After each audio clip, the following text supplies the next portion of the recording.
오늘 저와 여러분에게 주시는 하나님의 말씀입니다. 시편 1편 1절에서 6절 말씀으로 복 있는 사람은 다릅니다.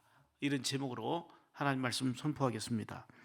우리가 또 구정 새해를 맞이해서 우리는 축복의 인사를, 새해 인사를 다시 하고 있습니다. 새해 복 많이 받으세요. 아멘. 근데 하나님의 복과 은혜가 여러분 가운데 크게 임하기를 진심으로 축복합니다.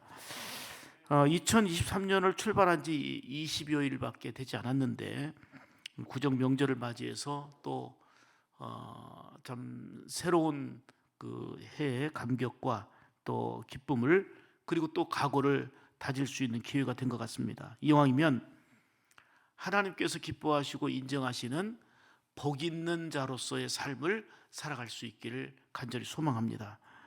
시작이 반이다라는 말이 있지요. 우리가 복음의 사람, 예배자로 살겠습니다라는 결단으로 시작했을 때에 정말 이런 출발이 복되고 그리고 열매를 거두게 될 줄로 믿습니다. 모든 사람들은 참 복을 원해요. 복을 싫어하는 사람 아무도 없습니다. 근데 저는 늘 강조하지만 복을 받기를 원하고, 그리고 복을 갈망하는 자세도 필요하지만 하나님이 복을 주시고 싶은 사람이 돼야 됩니다. 즉 복 있는 사람이 돼야 되는 것입니다. 저 사람은 참 복 받을 줄 알았어, 복 받을 만해, 과연 달라, 복 있는 저 사람은 정말 달라. 이렇게 복 있는 사람답게 인정받으며 사는 거 어렵고 힘들겠지만 이게 바로 필요합니다. 누가 복 있는 사람입니까? 좀 돈이 많은 자입니까? 권력이 있는 자입니까? 남들보다 많이 배운 사람이 복 있는 사람입니까? 이러한 것들도 복이 될 수 있겠지만 현세적인 거고, 이러한 복들은 일시적인 것에 불과합니다. 그럼 오늘 본문을 통해서 말씀하시는 복은 절대적인 거고 근본적인 복을 말씀하고 있습니다. 여러분은 세상의 그 복을 넘어서, 현실적인 복을 넘어서 하나님이 인정하시는 절대적이고 근본적인 복을 누리기를 주님의 이름으로 축복합니다. 그 내용이 바로 오늘 본문을 통해서 말씀하고 있습니다. 오늘 세 가지로 말씀드리는데요. 복 있는 사람은 첫째로 따라서 합시다. 말씀을 삶의 기준 삼고 산다. 아멘. 삶의 기준이 뭐라고요? 말씀이에요. 내가 가고 서는 모든 기준이 말씀이란 말이에요. 말씀이 서라면 서는 거예요. 가고 싶은데도 말씀이 서라면 서는 거예요. 가기 싫은데도, 준비가 안 되는데도 말씀이 가라면 가는 거예요. 말씀을 즐거워하는 거예요. 하나님의 말씀이 삶의 기준이 되는 거예요. 신앙생활의 기준이자 핵심은 말씀에 있습니다. 오늘 1절 2절 보겠습니다. 같이 읽습니다. 시작. 복 있는 사람은 악인들의 꾀를 따르지 아니하며 죄인들의 길에 서지 아니하며 오만한 자들의 자리에 앉지 아니하고 오직 여호와의 율법을 즐거워하여 그의 율법을 주야로 묵상하는 자로다. 아멘. 여기서 말하는 율법이 말씀입니다. 복 있는 사람이 어떤 사람이라고요? 말씀을 즐거워하고, 그리고 밤낮으로 말씀을 묵상하는 자라는 것입니다. 저 말씀을 즐거워하고 밤낮으로 말씀을 묵상하는 자가 어떤 자겠어요? 말씀이 삶의 기준이 되는 자죠.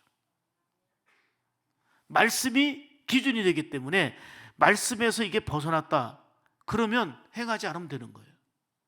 힘들고 어려워도 말씀을 통해서 우리에게 명하는 바다 순종하고 살아가고 준행하며 살아가는 거예요. 이런 사람이 복 있는 자라는 거고, 말씀을 즐거워하고 말씀을 기준 삼고 살아가는 삶이 복 있는 자로서 뭔가 다른 삶을 사는 것입니다. 복 있는 사람은 아무렇게나 살지 않습니다. 오늘 주신 말씀처럼 말씀을 즐거워하고 그 말씀을 따라 살아갑니다. 말씀이 임하니까 고쳐져요. 생각도 고쳐지고 마음도 고쳐지고 새로운 변화가 일어나는 것입니다. 말씀이 삶의 기준이 되어서 그 말씀 중심으로 사는 것입니다. 여러분, 말씀 중심으로 산다는 게 다른 말로 말하면 뭐예요? 하나님 중심으로 사는 거예요. 말씀 속에 하나님의 뜻이 분명하게 구현되고 나타나 있기 때문입니다. 그러니 말씀 중심으로 사는 사람이 복이 있다라고 하는 것은 당연한 일입니다. 복 있는 사람은 악인의 꾀를 따르지 않는다 그랬어요. 세상에 섞여 살지만 악한 사람 본받고 따라가고 살아가지 않는다는 것입니다. 구체적으로 말씀하죠. 죄인의 길에 서지 아니하고 그랬어요. 죄란 말은 목표에서 빗나갔다는 뜻이에요. 하말테아라는 단어는 관역에서 벗어났다는 거예요. 하나님의 거룩한 비전과 목적에 벗어나는 거, 하나님의 말씀에 벗어난 삶이 죄인 거예요. 죄인의 길에 서지 아니하고 그랬어요. 그 다음에 오만한 자들의 자리에 앉지 아니하고 그랬단 말입니다. 하나님을 향한 악한 말로 조롱하고 비웃는 거예요. 이런 일들이 요즘에 얼마나 많이 있습니까? 물론 그리스도인들이 바르게 살지 못함으로 인해서 하나님의 영광을 가리게 되고 욕먹게 되는 일들이 참 많습니다. 자, 여기서 두 가지 단어를 기억해야 됩니다. 죄인의 길에 서지 아니하고, 오만한 자들의 자리에 앉지 아니하고. 아무 곳에나 서 있으면 안 됩니다. 아무런 데나 앉아 있으면 안 됩니다. 술 먹고 죄 짓는 자리에 앉아 있을 때 말씀이 즐겁고 기쁘고 주님의 영광이 드러난다면 괜찮아요. 남의 것을 해치고 죄 짓는 자리에 앉아 있는데 남 수근수근거리고 모의하고 그리고 남을 헐뜯는 자리에 있는데 말씀이 살아 역사하고 성령이 감동한다면 그렇게 해도 돼요. 이게 죄라는 거예요. 복이 있는 사람의 길로 가지 않는다는 거예요. 복 있는 사람은 그 자리를 일어서는 거예요. 그 자리에 앉지 않는 거예요. 시기하고 질투하고 남 헐뜯고 이거 비밀인데 남의 말하고, 이게 복이 없는 사람의 모습이라는 거예요. 복 있는 사람은 하나님의 말씀을 따르기 때문에 오만한 자들의 죄 짓는 자리에 앉지 않습니다. 죄인의 길에 서지 않습니다. 불편하지만 거기에 말씀이 가라니 가는 거예요. 일어서라니까 일어서는 거예요. 말씀을 통한 변화. 왜요? 말씀이 우리의 삶의 기준이 되기 때문입니다. 그렇습니다. 복 있는 사람은 세상과는 다르게 살아갑니다. 좀 더 소극적인 면에서는 악과 죄와 오만을 멀리하며 사는 겁니다. 끼리끼리란 말이 있잖아요. 그런 이들과 함께하면 물들고 한 통속이 되는 거예요. 적어도 부모는 어린 자녀들을 세상에 내놓으면서 아무나 어울리지 마라, 못된 친구들과 어울리지 마라, 이렇게 부모는 자녀를 걱정하면서 얘기합니다. 아무나 어울렸다가 같이 죄짓고 잘못 범할까 봐 염려하는 것입니다. 끼리끼리 유유상종이란 말이 있잖아요. 같이 헐뜯고 비난하고 죄짓는 것은 끼리끼리라는 거예요. 여기서 말씀이 기준이 된 사람이 일어나면 불편해지는 거예요. 그 사람이 성령의 사람이라면 불편해지는 거예요. 말하는 자도 불편하고 듣는 자도 불편해지는 거예요. 왜 이게 죄가 성립이 되냐? 끼리끼리니까 성립이 되는 거예요. 완벽할 수는 없어요. 완전할 수는 없지만 늘 어디에서나 하나님의 말씀이 우리의 삶의 기준이 될 때 그것이 복 있는 자고 승리하게 될 줄로 믿습니다. 적극적인 면에서는 여호와의 율법, 즉 말씀을 즐거워하며 묵상합니다. 하나님의 말씀이 즐겁습니다. 말씀을 들을 때 은혜가 됩니다. 주야로 묵상할 때 그 말씀을 통해 힘을 얻습니다. 이렇게 복 있는 사람은 하나님의 말씀을 기준 삼고 그 말씀을 따라 살아가는 것입니다. 이것이 바로 복 있는 사람의 기쁨이요, 즉 의인의 행복입니다. 여러분, 믿음은 사실 가치의 문제거든요. 가치라는 것은 눈에 보이지 않아요. 하나님이 우리에게 이 말씀을 주신 것은 정말 최고의 은혜입니다. 말씀을 통해서 우리는 하나님의 뜻을 알게 되고 하나님이 좋아하시는 삶이 무언가를 발견하고 그렇게 믿음으로 살아갈 수 있기 때문입니다. 그래서 링컨 미국 전 대통령을 비롯한 수많은 사람들이 성경은 하나님이 우리에게 주신 최고의 선물이라고 성경 예찬을 하는 이유는 바로 말씀을 통한 그런 은혜와 그리고 맛을 경험했기 때문입니다. 아프리카 원주민들은 금을 가지고도 돌멩이를 다루듯 놉니다. 이를 본 유럽인들이 헐값에 금덩어리를 샀습니다. 이는 금의 가치를 알고 모르고의 차이입니다. 아프리카 사람들이 볼 때 우리가 가지고 놀고 있는 무슨 돌덩이를 돈 주고 사나? 라고 생각할 것이지만 유럽 사람들은 이게 바로 금이라는 가치를 알고 있기 때문에 돈을 주고 사는 것입니다. 이게 하나의 돌덩인지 금덩인지를 가치를 알지 못하면 전혀 금덩이도 돌로 취급하게 되는 것입니다. 말씀의 가치를 모르면 그것도 마찬가지입니다. 수많은 세상의 책들 중에 한 책으로 성경을 그냥 취급하기 쉽습니다. 말씀은 소중한 생명의 양식입니다. 믿음이 얼마나 소중한지 이 믿음을 금보다 귀한 믿음이라고 우리는 표현하고 있지 않습니까? 그러나 참으로 안타까운 것은 오늘 이 시대는 많은 것들이 금빛처럼 빛나고 찬란하고 금처럼 빛나는 것들은 많이 있지만 금보다 소중한 말씀의 가치를 모르고 살아가는 자들이 너무 많이 있다는 사실입니다. 말씀과 믿음의 가치를 모르면 눈에 보이는 세상의 가치와 바꾸려고 합니다. 금의 가치를 모르기 때문에 하나의 돌덩이로 취급하는 것과 같은 것입니다. 그래서 현상적인 것만 추구하고 탐심에 물들고 욕심껏 살아보려 합니다. 성경은 열심히 이렇게 살아가는 자들에게 뭐라고 말씀합니까? 어리석은 자라 말씀합니다. 창고를 넓히고 채우면서 하나님 없이도 만족을 노래하며 풍성함을 자랑하고 있는 그러한 자에게 우리 주님이 말씀하십니다. 오늘 밤에 내 영혼을 도로 찾으리니 네가 쌓아놓은 것, 네가 예비한 것이 네 것이 되겠느냐. 돈이 있고 빌딩이 있고 많이 저축을 해놓았어도 목숨을 잃으면 그 어느 것 하나도 내 것이 될 수가 없습니다. 쓸 수가 없습니다. 여러분, 생명보다 소중한 건 없습니다. 그런데 이 육신의 생명도 이렇게 소중할진데 육신의 생명과 비교할 수 없는 영적인 생명이 하나님의 말씀을 통해서 산다? 하나님의 말씀을 통해서 우리 영혼이 더욱더 건강해지고 복되어진다? 이걸 알게 되면, 이 말씀의 가치를 알게 되면 얼마나 말씀을 소중하게 여기고 말씀을 삶의 기준 삼고 살아가겠습니까? 그러므로 우리는 말씀을 즐거워하며 말씀을 기준 삼고 살아가는 자가 될 때에 바로 성경의 이름과 같이 복 있는 자로서의 삶이 될 줄로 믿습니다. 우리가 부르는 찬양이 있죠. 주님 말씀하시면 내가 나아가리이다. 주님 뜻이 아니면 내가 멈춰서리다. 여기 보시면 주님이 말씀하시면 내가 나간다는 거예요. 말씀을 통해서 주님의 뜻을 알고 주님의 뜻이 아니면, 말씀이 아니라 하면 내가 멈추겠다는 거예요. 이게 노래 가사가 아니라 우리의 신앙 고백이 되어야 됩니다. 나의 가고 서는 것 주님 뜻에 있으니 오 주님 나를 이끄소서. 이런 찬양을 우리가 하는 이유가 무엇입니까? 주님의 뜻을 알 수 있는 방법이 바로 말씀입니다. 주님의 그 존귀한 핏값으로 사신받은 여러분들은 주야로 하나님의 말씀을 묵상하고 즐거워하며 사는 그런 복 있는 자의 삶이 되기를 주의 이름으로 축복합니다.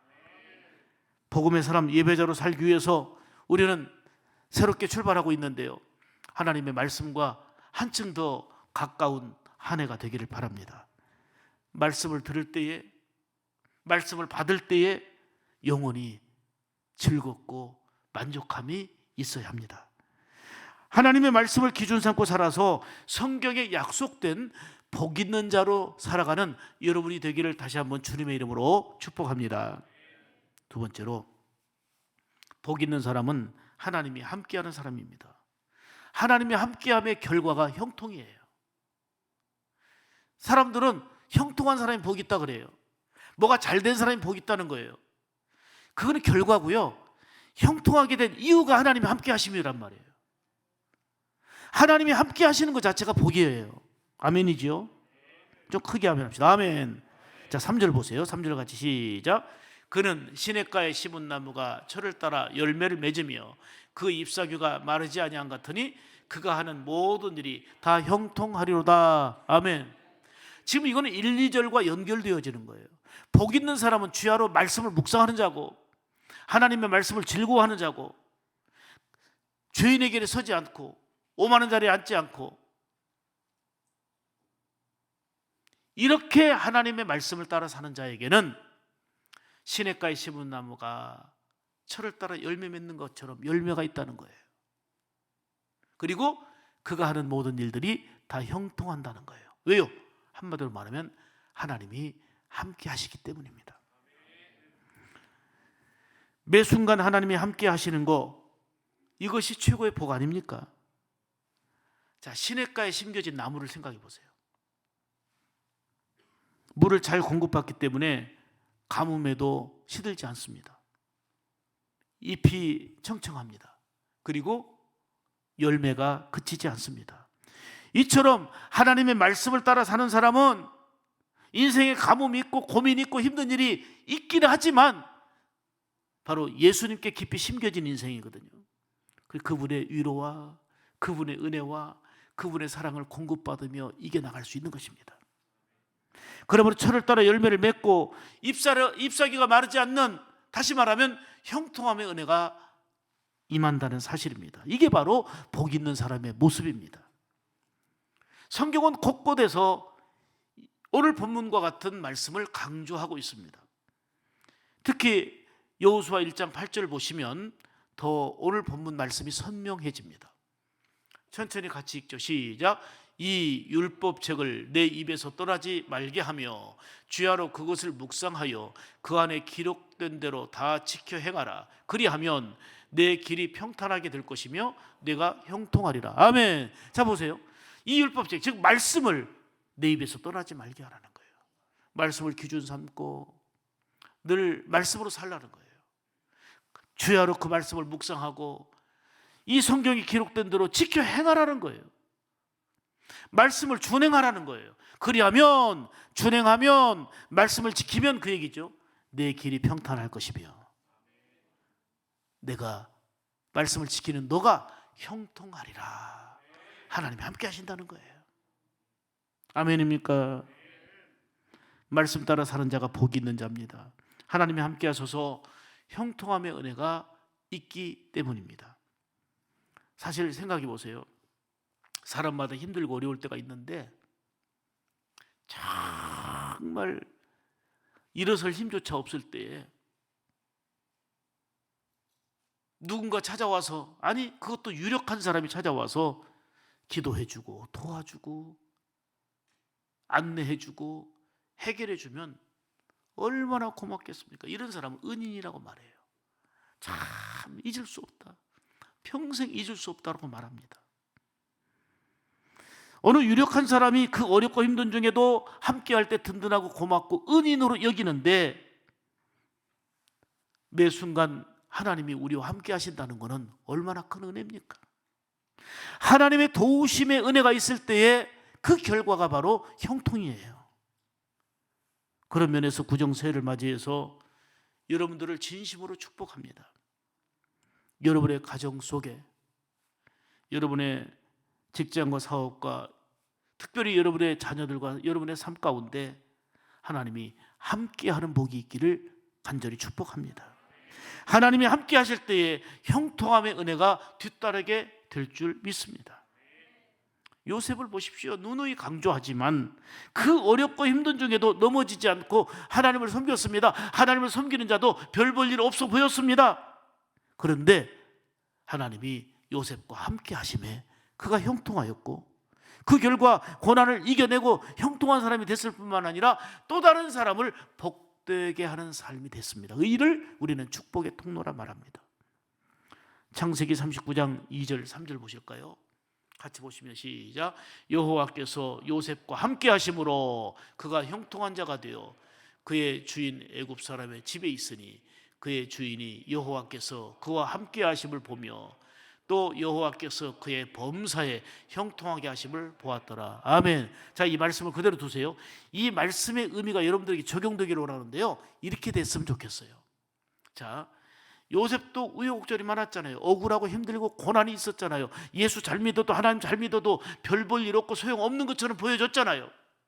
그게 하루 이틀이 아니에요. 한두 달이 아니에요. 수년의 세월이에요.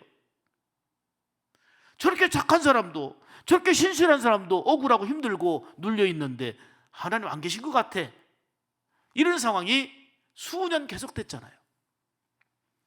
그 고난 속에서도 오직 하나님을 바라보며 믿음을 지킨 요셉이 바보 같았지만 결국은 하나님이 요셉과 함께 하심으로 그가 형통한 자가 되었고, 아멘입니까? 더 중요한 것은 그 주인 애굽 사람은 하나님을 안 믿는 사람이에요. 하나님을 모르는 사람이에요. 그런데 하나님을 모르는 그 사람의 눈으로 볼 때에 하나님이 요셉과 함께 하심이 보여졌다는 것입니다. 이게 중요한 거예요. 하나님이 여러분과 함께하는 복이 있기를 축복합니다. 더 나아가서 세상 사람들이 여러분들을 볼 때 저 권사님, 저 집사님에게는 하나님이 함께하는구나, 그가 믿는 하나님이 함께하는구나, 이게 보여지기를 축복합니다. 이게 요셉의 삶이에요. 복 있는 자의 삶인 거예요. 다시 말씀드립니다. 요셉은 하나님이 함께 하심으로 자신도 복되었지만 남을 복되게 하는 축복의 통로가 되었습니다. 복 있는 나 때문에, 복을 받은 나 때문에 가족이 더불어 복을 누리고, 복 있는 나 때문에 주변이 더욱더 복되어진다면 이게 바로 복 있는 사람으로서 다르게 사는 성도의 모습인 줄 믿습니다. 하나님이 함께 하시는 복을 누림으로 멋진 축복의 통로로 살아가기를 바랍니다. 축복의 통로는 내 자신이 하나님의 복을 누리면서 나로 인하여서 다른 사람이 함께 복을 받도록 하는 것입니다. 시냇가에 심겨진 나무는 시절을 따라 열매를 맺습니다. 이처럼 우리는 어떤 일이 있어도 예수님께 깊이 심겨진, 예수님께 깊이 뿌리를 내려진 그런 인생이 될 때에 형통함의 은혜, 특별히 인생의 가뭄의 때에도 마르지 않는 그런 은혜와 긍휼함의 은총이 뒤따르게 될 줄 믿습니다. 말씀을 따라 살면서 하나님이 함께 하시는 은혜를 누려야 합니다. 복 있는 사람으로 형통함을 누릴 뿐만 아니라, 다시 강조하지만 다른 사람들에게까지도 복이 되는 삶이 되어야 됩니다. 오늘날 성도들이 잘못 살아가는 이유가 뭡니까? 다른 사람에게 복은커녕 거치는 자가 되고 덕을 잃어버리고 영광을 가리는 일이 얼마나 많습니까? 오늘 두 번째로 주신 말씀을 기억하시기 바랍니다. 복 있는 사람은 하나님이 함께하는 사람입니다. 세 번째는 복 있는 사람은 하나님께 인정받으며 끝까지 잘 됩니다. 자, 보세요. 두 가지 강조가 있어요. 하나님께 인정받고 언제까지 잘 된다고요? 끝까지 잘 되는 거예요. 보통 예수 믿는 사람들 보면 한때 잘 되는 사람이 있어요. 한때 열심히 하고, 한때 충성하고, 한때 참 잘 되는 사람이 있어요. 야, 저런 사람 본받아야지 했는데 어느 날 보니까 신앙생활도 안 하고 교회 생활도 안 해요. 한때는 잘 돼요. 진정으로 복 있는 사람은 하나님께 인정받고 끝까지 잘 되는 사람이에요. 나중까지 잘 되는 사람이에요. 6절 보겠습니다. 시작. 무릇 의인들의 길은 여호와께서 인정하시나 악인들의 길은 망하리로다. 여러분, 하나님께 인정받는다는 게 얼마나 귀한 일입니까? 사실 성도에게 인정받고 목사에게 인정받고 학교에서 선생님께 인정받는다는 거, 또 가까운 사람들에게 인정받는다는 거 참 귀한 일입니다. 그런데 무엇보다도 하나님께 인정받는다는 것은 최고의 은혜이자 복입니다. 오늘 본문은 믿음으로 사는 자를 의인이라 말씀하시면서 그 길을 하나님이 인정하신다 말씀하셨습니다. 하나님께 인정받는 믿음의 사람은 한때 잘 되는 것을 넘어서 끝까지 잘 되는 사람이 됩니다. 이것이 바로 복 있는 사람으로서 다르게 살아가는 성도의 모습입니다. 그런데 오늘 성경을 보니까 악인은 그렇지 않으며 그랬죠? 악인은 그렇지 않다는 것입니다. 지금 잘 나가는 것처럼 보이고 세상을 호령하며 사는 것처럼 보여도 그 결과는 헛될 뿐이라는 거예요. 다시 말하면 끝까지 잘 될 수 없다는 거예요. 그게 성경의 결론이에요. 한때는 잘 되는 것처럼 보이지만 끝까지 잘됨을 유지할 수 없다는 것입니다. 본문의 말씀을 다시 주목해 보십시오. 의인의 길을 형통하다고 말씀하시면서 악인의 길은 망하리로다 라고 말씀합니다. 여기서 망한다는 단어를 봤더니 히브리어인데 아바르라는 단어를 썼는데 소멸되다, 소멸하다는 뜻이에요. 한때는 괜찮아 보이는데, 한때는 번성해 보이는데 소멸된다는 거예요. 이게 악인의 결과라는 것입니다. 그래서 성경은 말하기를 의인으로 살아가라 말씀하시면서 결코 악인의 형통을 부러워하지 말라 그랬어요. 왜요? 일시적이고 잠깐이기 때문입니다. 악인은 결국 바람에 나는 겨와 같이 소멸되어 버린다라는 게 성경을 통한 말씀입니다. 이 땅에서 잘되고 출세한 것처럼 보여도 한순간에 그치고 한 점에 불과하며 끝이 좋지 않다면 참으로 안타깝고 허무한 인생이 되고 말 것입니다. 우리는 한때는 괜찮았던 사람이야 라는 이 모습이 아니라 끝까지 잘 되는 복 있는 사람으로 살아가기를 축복합니다. 그 핵심은 하나님과의 관계에 있습니다. 하나님 아버지와의 관계에 있는 거예요. 그러므로 어떤 상황이 전개되어도 어떤 일이 있어도 하나님과의 관계가 멀어지거나 세상으로 빠지지 않기를 바랍니다. 하나님이 인정하시는 믿음의 삶이 될 때에 끝까지 잘 되는 삶이라고 성경은 우리에게 말씀합니다. 오늘 성경은 하나님이 의인들의 길, 즉 말씀 따라 믿음으로 사는 자들의 길을 인정하신다 말씀하셨습니다. 사실 정말 훌륭한 선생님의 제자가 되고 그 선생님께 인정받는 것도 대단한 일입니다. 그런데 말씀대로 살면서 하나님께 인정받는다는 것은 최고의 기쁨이고 은혜 그 자체입니다. 이왕이면 하나님이 인정하시는 복 있는 신앙생활 하시기를 주님의 이름으로 축복합니다. 그 증거가 하나님의 말씀을 즐거워하는 것입니다. 하나님의 말씀을 사랑하는 것입니다. 하나님의 말씀을 내 삶의 기준 삼고 살아가는 것입니다. 시편 119편 165절에도 말씀합니다. 아주 중요한 말씀입니다. 시작. 주의 법을 살아가는 자에게는 큰 평안이 있으니 저희에게 장애물이 없으리라. 아멘. 주의 법, 하나님의 말씀을 살아가는 자에게 뭐가 있다고요? 큰 평안이 있으니. 제가 몇 구절만 말씀드렸지만 성경 곳곳에는 이렇게 강조하고 있단 말이에요. 하나님의 말씀을 살아가는 자에게는 큰 평안이 있으니. 이게 복 아닙니까? 장애물이 없으리로다. 크게 아멘 합시다. 아멘. 하나님의 말씀을 갈망하고 사랑하며 사모하시길 바랍니다. 하나님께 인정받는 믿음의 실천이 우리의 삶 가운데 있어야 되겠습니다. 예배드림, 감사생활, 기도생활, 말씀대로 섬김, 헌신과 봉사, 그리고 우리의 삶 가운데 빛이 되고 예수 그리스도의 향기를 드러내는 이런 삶으로 하나님께 인정을 받고 많은 사람들에게 그리스도인의 덕을 또 쌓아가는 그러한 성도의 삶이 되어야 될 줄 믿습니다. 시냇가에 심겨진 나무가 열매가 그치지 않는 것처럼 저와 여러분은 예수님께 깊이 심겨진 인생이 되어서 반드시 복된 열매를 거두는 삶이 되어야 될 줄 믿습니다. 말씀을 가까이 하십시오. 말씀을 즐거워하십시오. 하나님의 말씀이 들려질 때 좀 이따 부를 찬송이지만 달고 오묘한 그 말씀이 우리의 고백이 되기를 원합니다. 말씀이 즐거워지고 그 말씀을 기준으로 살아가는 가운데 하나님이 인정하시는 복을 누리고 형통한 복을 힘입는 가운데 이 어렵고 척박한 이 세상 속에서 그리스도인 다움을 드러내는 복된 새로운 한 해의 삶이 그리고 복된 출발이 되기를 간절히 바랍니다. 기도하겠습니다.